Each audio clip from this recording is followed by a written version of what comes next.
안녕하세요. 결혼한 지 3년 만에 이혼녀가 되어버린 30대 여성입니다. 뭐든지 경험해보면 피가 되고 살이 된다지만 제가 살면서 이런 일까지 겪었어야 하나 싶을 정도로 지금도 어안이 벙벙할 뿐이에요. 그리고 이제 와서 이런 말이 다 무슨 소용인가 싶지만 솔직히 처음부터 친정부모님은 사윗감인 전 남편을 탐탁치 않아 하셨거든요. 하지만 그때는 모든 부모들 눈에는 자기 자식이 최고로 보인다잖아요?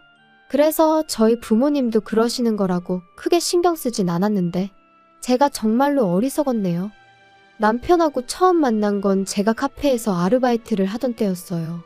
사실 저는 원래 그래픽 디자이너라는 직업을 가지고 프리랜서로 활동하고 있었는데 제가 하는 일이 뭐랄까 성수기 비수기가 있다고 해야 할까요?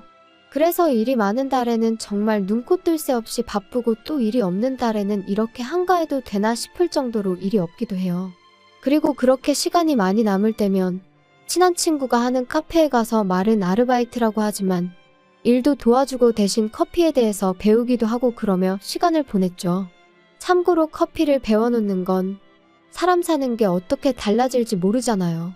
그래서 나름대로 제2의 직업 겸 노후 준비 겸 그렇게 겸사겸사 배워놓는 거라 크게 힘들진 않았네요. 아무튼 남편이 제가 너무 자기 스타일이라며 번호를 물어봤는데 솔직히 나이 31에 그런 소리를 들으니까 상황 자체가 웃기기도 하고 재밌더라고요. 그리고 남편도 나이가 꽤나 있어 보여서 저 나이에 여자한테 번호나 물어보고 다니나 싶은 게 황당하기도 했죠. 그런데 나중에 친구가 하는 말이 카페에 종종 오는 손님인데 한 번도 그러는 걸 본 적이 없다며 카페에서 커피 마시면서 책 좀 읽다 가는 게 전부라고 그냥 한번 만나나 보란 식으로 말을 하대요. 그리고 사실 저도 그 무렵엔 연애는 해야겠는데 어디서 만나야 할지 감은 안 와서 그렇다고 어디다 소개팅 좀 해달라고 하자니 부담 주는 것 같아서 껄끄럽고 아무튼 생각이 많았거든요. 그래서 며칠 고민하다 결혼하자는 것도 아닌데 그래 한번 만나나 보자 그렇게 된 거였어요. 그리고 카페 밖에서 만나서 얘기를 좀 해보니까 남편도 나름대로 며칠이나 고민하다가 용기를 내서 제 번호를 물어봤던 거더라고요. 아무튼 이후로 저희는 커피와 책을 주된 주제로 하며 자주 시간을 보냈는데 솔직히 몇 년을 알고 지냈던 것처럼 대화가 잘 통했어요.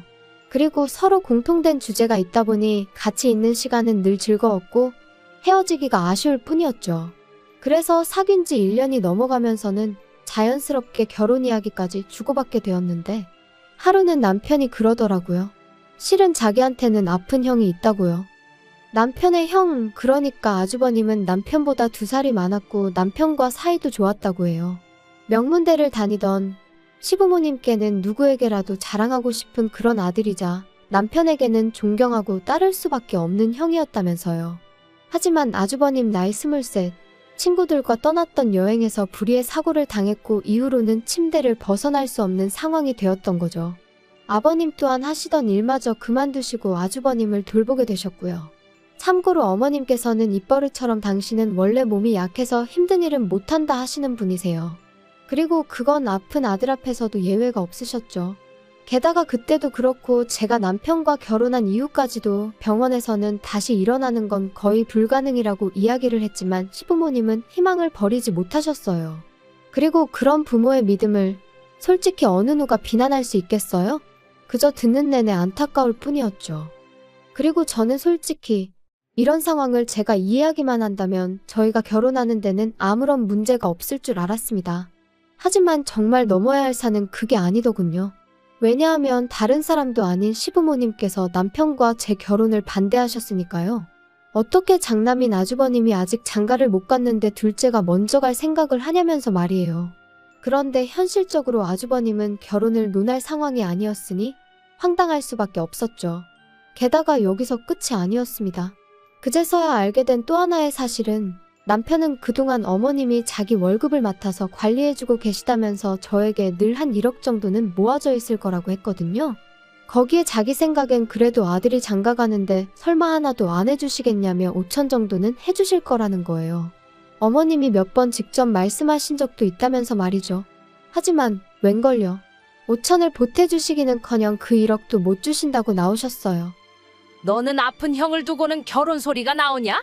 장남인 형이 먼저 장가 갈 때까지 잠자코 기다려. 이래는 다 순서가 있는 법이야.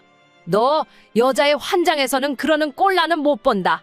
괘씸해서 1억도 못 줘. 솔직히 처음엔 정말 남편이 몰랐을까? 알면서 내 앞에서 쇼를 하는 건 아닐까? 저도 사람이니까 실망스러운 상황에 속이 상하면서 한편으론 그런 비뚤어진 생각까지 하게 되더라고요. 그런데 하루는 남편이 정말 제 앞에서 주저앉아 엉엉 우는데 그 우는 소리가 쥐어짜내는 게 아니라 정말 우라가 치밀어서 자기 감정을 어떻게 주체를 못해서 우는 소린 거예요.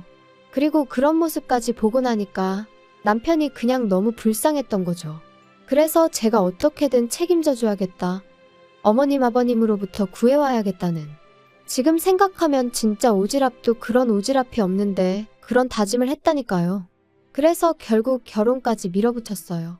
남편도 저한테 너무 고맙다면서 자기는 이제 가족은 저 하나뿐이다 생각하고 살겠다 뭐 그런 소리까지 해댔고요. 사실 저희 친정이라고 경제적으로 얼마나 넉넉한 건 아니었습니다. 하지만 그래도 저나 친정 부모님이나 도움은 못 줄 망정 서로 부담은 주지 말자는 주의였거든요. 그러니 저는 처음부터 친정에 손을 벌릴 생각도 없었고 친정 부모님도 도와주지 못해 미안하다 하셨지만 서운할 것도 없었죠. 그리고 참고로 저는 모아둔 돈도 8천 정도 있었고 비록 8평의 작은 오피스텔이지만 제 소유의 집도 있었어요. 그래서 남편한테 그냥 몸만 오라고 대신 앞으로 당신 월급 관리는 내가 하겠다 했더니 그러라고 하더라고요. 결혼식을 올린 이후로 솔직히 시댁과 금전적인 거래는 아무것도 하지 않고 싶은 마음이 굴뚝 같았는데 남편이 그래도 누워만 계시는 아주버님은 솔직히 자기한테 뭘 잘못한 것도 아니고 그래서 아주버님 병원비라도 얼마 보태드린다는 마음으로 얼마는 보내드렸으면 하는 눈치더라고요. 그리고 그런 남편의 마음까지 제가 이래라 저래라 할 일은 아닌 것 같아서 남편의 의견을 따라주기로 했네요. 매달 30만 원씩 보내드리기로요. 그런데 이 일로 다시 한번 시부모님께서 난리가 나셨습니다. 지 형 알기를 우습게 알아서 장가도 지멋대로 먼저 가버리더니 이제 지 부모고 형이고 눈에 뵈는 게 없어서 돈이냐고 꼴랑 30만 원을 보내냐? 거지한테 적선하는 것도 아니고 이게 경우냐? 한편 그래도 또 시간은 흘러 저희가 결혼한 지 어느덧 8개월이 지나가던 때였어요. 이때는 이미 왕래랄 것도 없었고 그저 명절이나 생일처럼 그냥 넘어가기 어려운 날에만 시댁에 가 밥 한 끼 먹고 오는 게 전부였지요. 참고로 음식은 다 제가 해갔고 용돈도 챙겨드렸습니다. 한 번도 고맙다 수고했다 소리는 못 들었지만요. 그리고 그날은 아버님 생신이라서 미역국에 갈비잡채에 오로지 남편 기 살려주겠다는 생각으로 양손에 바리바리 싸들고 시댁을 찾았어요. 이건 짜네 이건 다네 불평불만을 반찬 삼아 입으로 들어가는지 코로 들어가는지도 모르겠는 식사를 하던 때였습니다. 어머님께서 갑자기 기도원 이야기를 꺼내시더라고요. 아는 분이 그 기도원 원장인데 엄청 유명한 사람이라면서 환자들이 그 기도원 원장하고 눈만 마주치면 온몸의 병이 싹 다 낫는다고 하더라나요?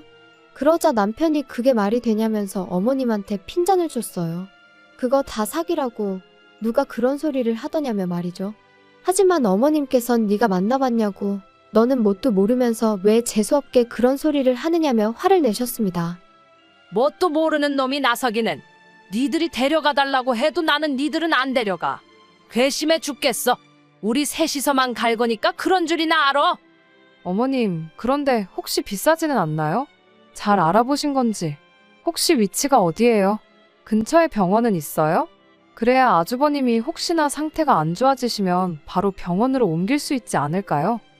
너는 왜 생각을 안 하냐? 가서 원장님하고 눈만 마주치면 병이 싹 다 낫는다는데 병원을 왜 가? 병원이 왜 필요하겠냐? 나는 너랑 말 몇 마디만 하면 답답해서 짜증이 나. 그런데 문제는 집에 돌아와서 남편과 함께 찾아보니 기도원 입소 비용이 자그만치 2억이었어요. 그리고 저희 시부모님한테 그런 큰 돈이 있을 것 같진 않았거든요. 남편은 결혼할 때 자기 돈 1억도 안 주더니 2억짜리 기도원에 간다는 게 말이 되냐며 분통을 터뜨렸습니다. 당장이라도 쫓아가서 다 뒤집어 엎고 싶다며 분을 삭히지 못했죠. 하지만 제가 말씀만 그렇게 하셨지 비용은 모르고 계신 거 아니겠냐.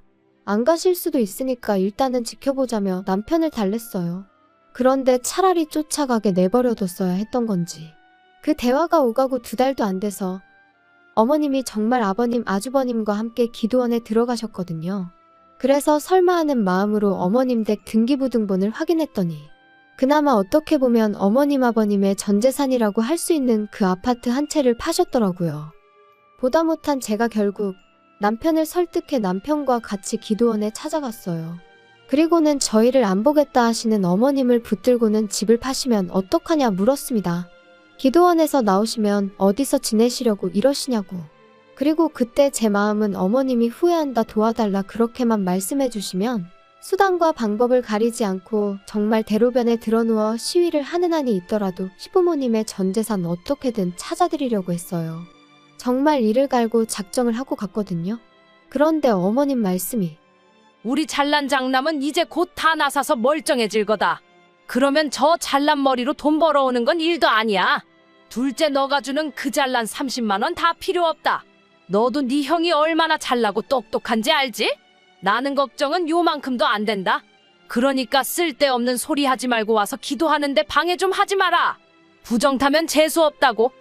그런 어머님한테 저희가 무슨 말을 더 할 수 있었겠어요. 그래서 그때 처음으로 남편한테 제가 나는 시부모님한테 정말 두 손 두 발 다 들었다. 이제 나한테 아무것도 바라지 말라 했습니다. 그랬더니 남편도 자기도 질릴 대로 질려버렸다면서 알겠다고 하대요. 그래서 전 정말이지 남편이 제 노력을 알아주고 있다고 믿었고 우리의 뜻이 같다고 확신했었는데 황당하게도 기도원에 들어갔던 세 사람은 1년 만에 기도원에서 쫓겨나듯 나왔습니다. 알고 보니 기도원 입소 비용은 1년마다 새로 내야 하는 거였는데 시부모님 형편에 또 한 번 2억을 만든다는 건 어림없는 일이었으니까요. 그런데 저를 더 황당하게 한 건 남편이 시부모님 지내실 전셋집이라도 구해드려야 할 것 같은데 이를 어쩌면 좋겠냐고 저를 떠보더라고요. 어이가 없어서 제가 우리한테 그럴 돈이 어딨겠냐 했어요. 그랬더니 한다는 말이 이제껏 자기 월급을 제가 관리하지 않았냐면서 자기 돈이 좀 모이지 않았냐는데 겨우 2년이었거든요. 그리고 제가 무슨 은행도 아니고 남편 돈 따로 저축하고 제 돈 따로 저축하고 그렇게 모은 게 아니었으니 남편이 하는 말이 기도 안 찰 뿐이었죠. 그런데 남편은 급기야 저더러 이러면 어머님이랑 저랑 다를 게 없네 어쩌네 하면서 자기 돈을 돌려달라 뭐 그런 식으로 나오더라고요. 기도 안 차서 정말이지. 그렇다고 남편이 월급을 얼마나 많이 가져다 줬냐 하면 그것도 아니었어요. 그래서 치사하고 더럽다며 2년치로 1,500 줘버렸네요. 그리고는 앞으로 월급도 당신이 관리하고 대신 생활비나 반반 따박따박 내놓으라 했죠. 원래는 아주버님 요양원비만큼은 어느 정도 저희 생활비에서 부담하려고 했는데 그런 마음도 싹 다 사라져서 당신이 다 내라고 했고요. 아무리 남편이라지만 재수없고 정 떨어지는 게 이런 건가 싶더라니까요. 그리고 요양원에 들어간 아주버님이 7개월 만에 세상을 떠났습니다. 급성폐렴이었죠. 솔직히 슬픈 것과는 별개로 후회한다던가 제가 더 잘해드렸어야 하는 데와 같은 아쉬움이랄지 그런 건 별로 느끼지 못했는데 그도 그럴 것이 대화가 불가능한 상황이었으니 제가 뭘 하고 말고 할 게 없었으니까요. 하지만 시부모님과 남편은 슬픔을 주체하지 못하는 눈치였고 특히나 어머님은 아주버님이 세상을 떠나게 된 이유를 어째서인지 저한테서 찾으려고 하셨습니다.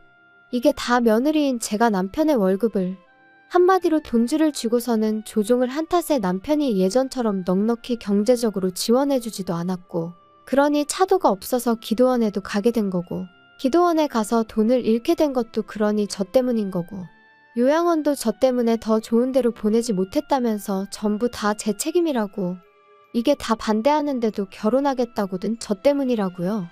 그리고는 결정타로 하신 말씀이 그러니 이제 제가 시부모님을 모시고 살아야 된답니다. 오갈 데도 없고 살아갈 이유도 못 느끼겠다며 저더러 당신들 남은 인생을 책임지라나요? 말도 안 되고 기도 안 차서 억지 좀 쓰지 마시라고 그랬어요. 그리고 저는 이때까지도 남편이 저와 한마음 한뜻일 거라 생각했거든요. 그래서 남편더러 말이 되는 말씀을 하셔야지. 어머니 아버님 도대체 왜 저러시냐 나 정말 미치겠다. 하소연을 했지요. 그런데 남편이 예전과는 다른 표정을 하고는 저를 보면서 오로지 형 하나 낳길 바라는 마음으로 사시던 분들이니 지금 마음이 어떠시겠냐며 저더러 무조건 싫다 하지 말고 이해를 해보려고 노력을 좀 해보라나요? 어이도 없고 황당해서 내가 뭘 어떻게 이해하냐 했어요. 아주버님 돌아가신 건 정말 슬프지만 왜 다 나 때문이라고 하냐고. 그렇게 따지고 들면 친구들하고 여행을 가게 허락해주신 시부모님이 애시당초 문제 아니냐?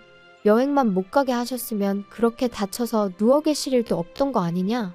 저도 너무 답답하니까 억지를 쓰게 되더라고요. 그런데 그때 벼랑간 눈이 번쩍 하더니 한쪽 뺨이 뜨겁게 열이 올랐어요. 네, 남편이 저를 때렸죠. 어이가 없어서 지금 나 친 거냐니까. 제가 말이 너무 심해서 자기도 모르게 손이 나갔다는데 그 길로 제 핸드폰이랑 차키만 챙겨서 먼저 차 끌고 집에 왔습니다. 그리고 대략 2시간쯤 흘렀을까 남편이 왔어요. 잠깐 열어주지 말까 하다가 이웃들한테 패기치는 것도 아닌 것 같아서 여차하면 경찰을 부르겠다는 마음으로 문을 열었죠. 다행히 남편은 현관에서부터 정말 미안하다며 저한테 싹싹 빌긴 했지만 처음이 어렵지 2번, 3번이야 뭐. 그래도 일단은 뭐라고 짓거리는지 드러나보자는 마음으로 남편을 가만히 쳐다봤습니다. 그러자 남편이 자기야, 내가 곰곰이 생각을 해봤거든? 그런데 생각해봐. 이게 자기 일이라면 자긴 어떻게 하겠어? 하나뿐인 처남이 억울하게 다쳐서 10년 가까이 누워만 있다가 세상을 떠났다고. 그리고 장인 장모님이 삶에 대한 의지를 놓으신다면 자기도 힘들지 않겠어? 아마 해주지 못한 것들만 생각나고 미안하지 않겠냐고. 내가 딱 그런 마음이야. 형한테 하나라도 더 해줄 걸, 같이 좀 더 시간을 보낼 걸. 어이가 없어서 남편을 쳐다봤어요. 그런데 남편은 자기가 하는 말이 저한테 씨가 먹힌다고 생각한 건지 아주 자아도취를 해서는 계속해서 헛소리를 이어갔습니다. 자기가 나 좀 도와주라. 우리 부모님 당분간만 여기 와서 같이 지내시게 해줘. 우리는 어차피 출퇴근하고 집에서 잠만 자니까 거실 쓰고 부모님한테 방 쓰시라고 하면 되잖아. 내가 부모님한테 자기 힘들게 하면 안 된다고 신신당부할게. 응? 말이 되는 소리를 해. 지금 둘이 사는 것도 빠듯한데 어떻게 8평짜리 집에서 넷이 살자는 거야? 그리고 시부모님을 당분간 모시자니 당분간이 얼마나를 말하는 건데. 설령 일주일이라도 불편해? 절대 안 돼. 진짜 너무한 거 아니야? 나 자기가 월급 통장 달라고 해서 그거 다 줬었고 자기가 어떻게 관리하는지 한 번도 간섭한 적 없어. 마음 같아선 50만 원씩 드리고 싶었던 것도 30만 원 드린다 했을 때 서운했지만 말 안 했고. 너 진짜 가지가지 한다. 우리 친정부모님은 10만 원씩 드린 거 기억 안 나? 그리고 그나마도 시부모님 전세자금 해드린다고 다 가져갔잖아. 진짜 쓸데없는 소리 한 번만 더 해봐. 나 안 참아. 안 참으면 뭐 어쩔 건데. 됐어. 내가 내일 모시고 올 테니 그냥 그런 줄 알아. 내가 너한테 허락 구하자는 거야? 이 집이 네 거야? 부부가 같이 사는 우리 집이지? 그러니까 네 뜻대로만 하는 건 억지야. 이제 보니 정말 피는 못 속이는구나. 법적으로 내 집이거든? 그러지 말고 그냥 이혼해. 네가 혼자 나가서 시부모님 모시고 살아. 그렇게 모시고 싶어서 뭐 하나라도 더 해드리고 싶어서 지금 사리분별이 안 되나 본데. 나도 지쳤어. 그냥 제발 나가. 이쯤에서 다 그만두자고. 뭐? 지금 이혼이라도 하자는 거야? 그리고 저는 결국 친정아버지와 남동생에게 전화해 집으로 와달라고 했어요. 제가 살면서 아버지나 동생에게 그런 부탁을 한 적은 단 한 번도 없었기에 두 사람 다 바로 거절 않고 오겠다 해주었고요. 그러자 남편도 쫄았는지 저더러 치사한 애어쩌네 해댔고 저는 그렇게 도망가려는 남편을 붙들고 늘어졌습니다. 친정아버지랑 동생 앞에서 이혼한다 소리를 확실히 들어야겠단 마음이었거든요. 그렇게 한 1시간 정도 실랑이를 했나 친정아버지가 먼저 도착하셨어요. 그리고 얼마 지나지 않아 동생도 모습을 보였죠. 두 사람 다 험악한 표정으로 어떻게 된 거냐 자초지종을 묻길래 남편이 나랑 상의도 없이 시부모님을 모셔오려고 한다. 시부모님은 내가 아주버님을 죽였다는 식으로 몰아가신다. 나 때문에 이 집안에 불행이 닥쳤다는 악담을 해대는데 어떻게 같이 사냐. 게다가 나 뺨도 맞았다. 그리고 제가 맞았다는 소리에 말릴 새도 없이 남동생 주먹이 남편 얼굴에 내리꽂혔습니다. 네가 뭔데 내 누나한테 손을 대냐고요. 이후로도 계속 남편을 두들겨 패려는 남동생을 저랑 아버지가 정말 간신히 말렸어요. 그리고 결국 남편과 저는 이혼했습니다. 제가 협의 이혼을 해주지 않으면 그때는 이혼 소송을 할 거고 그러면 어떻게든 위자료까지 받아내겠다고 찾아보니 당신 월급을 내가 가압류할 방법도 있겠더라고. 솔직히 그 과정이 쉽지는 않다고 했지만 변호사에게 들은 내용 중 좀 먹힐 만한 것만 남편에게 며칠이고 쏘아댔거든요. 그랬더니 남편이 지레 겁먹고 협의 이혼 해주더라고요. 혹시나 숙려기간에 어디서 뭘 듣고 와서 마음을 바꿔먹을까 어찌나 불안하던지 정말 시한폭탄이 따로 없다 싶었죠.